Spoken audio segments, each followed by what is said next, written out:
নমস্কার, ইভিএম নিউজে আপনাদের সকলকে স্বাগত। আপনাদের সাথে আমি ফিরদৌস। যে গুরুত্বপূর্ণ খবরের দিকে আমরা নজর দেব সেটি হলো গতকাল জুনিয়র ডাক্তাররা নবান্নে মুখ্যমন্ত্রীর সাথে বৈঠকে গেছিলেন এবং তাদের দুটো ইম্পর্টেন্ট দাবি ছিল। সেটা হচ্ছে তাদের যে বৈঠক সেটি কিন্তু লাইভ টেলিকাস্ট করতে হবে, মানে সরাসরি সম্প্রচার করতে হবে। আর 30 জন প্রতিনিধি মিলে তারা নবান্নে বৈঠক করবেন। কিন্তু মমতা ব্যানার্জি বলেছেন যে সরাসরি সম্প্রচার করা যাবে না। এক্ষেত্রে তারপর মমতা ব্যানার্জি নিজেই নবান্নে বৈঠকে বলেছেন যে তিনি পদত্যাগ করতে রাজি আছেন। আজকে আমাদের স্টুডিওতে উপস্থিত আছেন সিনিয়র এডিটর স্বপন দাস। তাকে আমি প্রশ্ন করব যে মমতা ব্যানার্জি যে কালকে বলেছেন যে তিনি পদত্যাগ করতেও পর্যন্ত রাজি আছেন, আপনার কি মনে হয় যে উনি কি সত্যিই পদত্যাগ করবেন? দেখুন, এই পদত্যাগের ব্যাপারটা নিয়ে একটা কনফিউশন গোটা রাজ্যের মানুষ এবং বিরোধী দলনেতা শুভেন্দু অধিকারী তিনিও কিছু কথা বলেছেন এই পদত্যাগ নিয়ে। আমরা যেটা বুঝতে পেরেছি মমতা ব্যানার্জির ক্ষেত্রে, যেটা বিরোধী দলনেতাও অভিযোগ করছেন, মমতা ব্যানার্জি পদত্যাগ করবেন এটা কখনোই কোনো ক্যালকুলেশনেই মেলানো যায় না। কারণ তিনি, তার সম্পর্কে একটাই কথা বারবার ওঠে যে তিনি প্রচন্ড ক্ষমতা, পাওয়ার, মানে ক্ষমতার লোভী একজন। এই অভিযোগ তার বিরুদ্ধে বারবার বিরোধীরা তোলেন।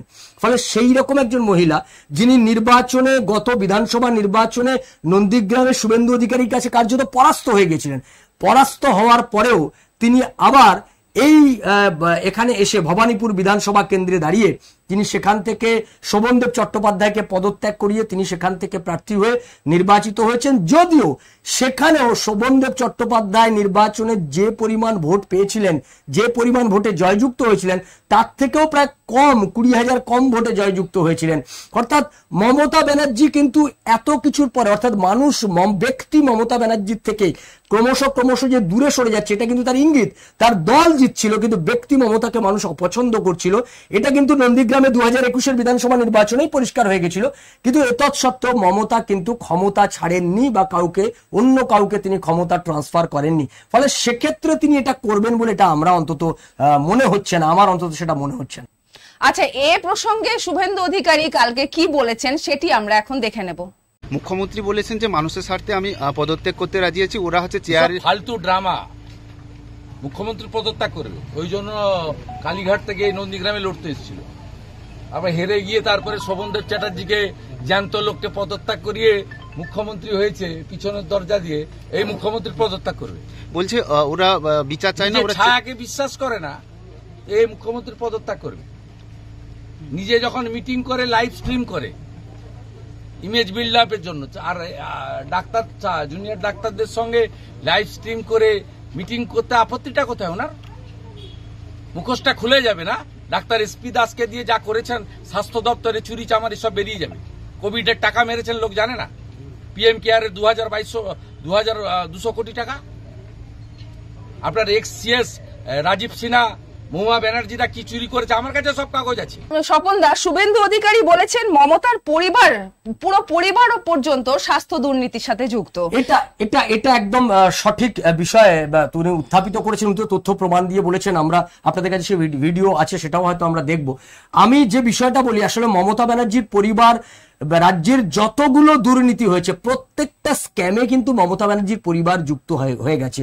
আপনি সেটা শিক্ষা দেখতে পারেন, আপনি সেটা কয়লা দুর্নীতি দেখতে পারেন, আপনি গরু পাচারের দুর্নীতি দেখতে পারেন, আপনি এই রাজ্যের যতগুলো, সারদা দুর্নীতিতে মমতা ব্যানার্জির নামই যুক্ত হয়ে গেছে। এবং এই সারদা তথ্য প্রমাণ লোপাটের অভিযোগে এই যে রাজীব কুমার, তার বিরুদ্ধে মামলা চলছে সুপ্রিম কোর্টে। অর্থাৎ মমতা ব্যানার্জি এবং তার পরিবার, এই রাজ্যে এমন কোনো দুর্নীতি নেই যে দুর্নীতির সঙ্গে যুক্ত হয়নি, তাদের বিরুদ্ধে মামলা চলছে না। ফলে এক্ষেত্রেও যে দুর্নীতির সঙ্গে তিনি যুক্ত নন, এটা তো অস্বীকার করা যাবে না। এবং শুভেন্দু অধিকারী গতকাল তিনি একথা বলেওছেন। আপনাকে একটা প্রশ্ন আমি ভীষণ জানতে ইচ্ছে করছে, সেটি হচ্ছে কালকে যে সরাসরি সম্প্রচারণের এত বড় একটা দাবি উঠলো, কিন্তু তিনি কিছুতেই সরাসরি সম্প্রচারণটা করতে দিলেন না নবান্ন থেকে। আমি কেবল দর্শকদেরকে আপনাকে বলতে, মানে অনুরোধ করব, সেটা হচ্ছে এই সরাসরি সম্প্রচারণটা হলো না কেন? সরাসরি সম্প্রচার সেটাও আবার মনে হয় আমরা এটা বহুবার গতকালও বলেছি, আজকে বলছি যে সরাসরি সম্প্রচার করলে মমতা ব্যানার্জি ফেসে যেত। এই সরাসরি সম্প্রচার করা নিয়ে এই যে শুভেন্দু অধিকারী যে অভিযোগটা তুলেছেন, তার পরিবারের লোকজন, তাদের এই স্বাস্থ্য দপ্তরে তাদের দুর্নীতির সঙ্গে তারা যুক্ত আছেন। এবং তার থেকেও বড় কথা, মমতা ব্যানার্জির সব থেকে কাছের একজন বন্ধু আর কি, বহু পুরনো বন্ধু এসপি দাস, তার সম্পর্কে বহু প্রশ্ন আগামীকাল উঠে যেত। এবং এই যে গোটা এই যে চিকিৎসক কন্যাকে খুন করা হয়েছে, সেই কন্যাকে খুন করার ব্যাপার নিয়ে কিন্তু প্রশ্ন উঠত, এবং এই গোটাটা ধামাচাপা দেওয়ার জন্য পুলিশের ভূমিকা, তার সরকারের ভূমিকা, এইগুলো নিয়ে প্রশ্ন উঠে যেত। এবং সেটা গোটা দেশের, রাজ্যের শুধু নয়, গোটা দেশ নয়, গোটা বিশ্বের মানুষ দেখতেন। মমতা ব্যানার্জি সেটা ফেস করতে পারবেন না, সেই কারণেই তিনি লাইভ স্ট্রিমিং করতে রাজি হননি। তাহলে এই যে সরাসরি সম্প্রচারণের দাবি করা হয়েছে ডাক্তারদের, জুনিয়র ডাক্তাররা করেছেন, এবং সাধারণ মানুষও চান, সবাই চান যে সরাসরি সম্প্রচারণ করা হোক, কারণ ডাক্তারদের সঙ্গে কিন্তু সাধারণ মানুষও যুক্ত এই আন্দোলনের সাথে। এবং সরাসরি সম্প্রচার করলে কি হয়, ডাক্তারদের সাথে আমরা সবাই মিলেই কিন্তু তাদের প্রশ্নোত্তরের পালাটা আমরা দেখতে পাই। এবার সেটা যদি তারা কোনোদিনই করতে রাজি না হন, তাহলে এই কোনোদিন এই বৈঠকটা চলবে না, তাহলে হবে না এই বৈঠক হবে না। এটা আমরা বুঝতেই পারছি যে মমতা ব্যানার্জি এখান থেকে বেরোনোর অন্য রাস্তা খুঁজবেন, তিনি পথ খুঁজছেন। ইতিমধ্যে রাজ্যপালও বলেছেন, মমতা ব্যানার্জিকে বয়কট করে দিয়েছেন, আমরা সেটা দেখেও নিয়েছি। ফলে মমতা ব্যানার্জি এখান থেকে বেরোনোর জন্য নতুন কোনো পথ তিনি খুঁজবেন। পদত্যাগের কথা বলে তিনি একটা সিম্প্যাথি ক্রিয়েট করার চেষ্টা করছেন, আদৌ তিনি পদত্যাগ করবেন না। এবং তার গোটা পরিবার যে দুর্নীতির সঙ্গে যুক্ত, সেটাও আমরা বুঝতে পারছি। এবং সেই দুর্নীতিতে শুভেন্দু অধিকারীও তিনিও কিছু কথা বলেছেন, আপনারা নিশ্চয়ই সেইটাও দেখাবেন আজকে, যে শুভেন্দু অধিকারী এই ব্যাপারে কি বললেন। আচ্ছা, আমরা প্রথমে দেখে নেব আগে শুভেন্দু অধিকারী এই যে মমতা বন্দ্যোপাধ্যায়ের পুরো পরিবার স্বাস্থ্য দুর্নীতির সাথে যুক্ত, তিনি সেই বিষয়ে কি বলেছেন সেটা একবার দেখে নেব। কিভাবে লুট করেছে। আপনার যিনি ভাইপো আছে, তার শালিকার নাম মানেকা গম্ভীর, তার স্বামীর নাম অঙ্কুশ অরোরা। ওদের ফ্যামিলির 5টা কোম্পানি মেডিকেলে সাপ্লাই করে, পবন অরোরার কোম্পানি, অঙ্কুশ অরোরা, প্রেমা অরোরা। আমার কাছে কাগজ আছে, সমস্ত মেডিকেলের সাপ্লাই দেয়। মুখোশটা খুলে যাবে।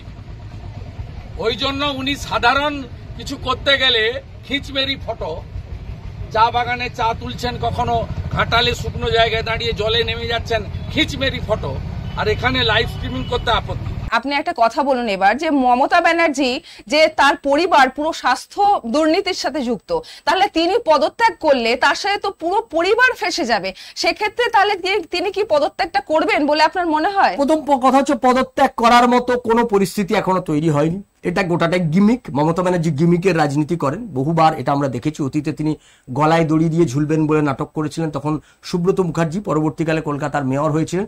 সুব্রত মুখার্জি ওনাকে বলেছিলেন বেদের মেয়ে জ্যোৎস্না, পরবর্তীকালে সেই আবার দলে যোগদান করেন। এই ধরনের ঘটনা মমতা ব্যানার্জি বহুবার ঘটিয়েছেন। নিজের ওই নতুন শাড়ি ছিঁড়ে পরেছেন, এই ধরনের কাজও তিনি করেছেন। লোকে আপনারা দেখেছেন নন্দীগ্রামে 2021-এ তার পা ভেঙে দিয়েছে বলে প্লাস্টার করেন, আর ভোটের রেজাল্ট বেরোনোর দিন শটাং সোজা হয়ে দাঁড়িয়ে পড়েন। এইগুলো মমতা ব্যানার্জি এই গিমিকের রাজনীতি করেন। তিনি এইবারেও সেই গিমিক দেবেন, পদত্যাগ না করে এমন কিছু একটা করবেন যেটা দিয়ে গোটা রাজ্যের দৃষ্টি অন্যদিকে ঘুরিয়ে দেওয়া যায়। সেই রকম একটা রাস্তা তিনি খুঁজছেন, যাতে এই গোটা আন্দোলনের থেকে নজর অন্যদিকে ঘুরিয়ে দেওয়া যায়। পদত্যাগ তিনি কোনোদিনই করবেন না, কারণ পদত্যাগ করলে তার পরিবার যেভাবে গোটা দুর্নীতির সঙ্গে যুক্ত হয়ে গেছে, মমতা ব্যানার্জির কাছে কনসার্ন, মমতা ব্যানার্জি তার পরিবার নিয়ে কনসার্ন, অন্য কাউকে নিয়ে খুব একটা কনসার্ন বলে আমি মনে করি না। তার গোটা পরিবারটা ফেসে যাবেন, ফলে সেক্ষেত্রে পদত্যাগ করার কোনো প্রশ্নই এখনো পর্যন্ত উঠছে না। আচ্ছা, আমি আপনাকে শেষ প্রশ্ন করব, সেটি হচ্ছে এই যে সামনে পুজো আসছে, মমতা ব্যানার্জি বলেছেন যে এতদিন তো হলো, এবার আপনারা উৎসবে ফিরুন, উৎসবে মাতুন। আপনার কি মনে হয় এবার রাজ্যবাসী পুজোটাকে সেই উৎসবে মাতবে? পুজো রাজ্যবাসী প্রথম কথা, মমতা ব্যানার্জির এই পুজোর উৎসব কথাটার সাথে বহু রাজ্যের মানুষ এক নন। পুজো কোনো উৎসব নয়। উৎসব কনসেপ্ট আলাদা, পুজোর কনসেপ্ট আলাদা। মানুষ পুজোতে থাকবে, উৎসবে থাকবে না। আমরা শুনে নিলাম পুরো ব্যাপারটা। এরকম আরো অনেক খবর পেতে আপনারা সঙ্গে থাকুন আমাদের সাথে, ইভিএম নিউজের সাথে। ইভিএম নিউজ, আপনার কথা বলে।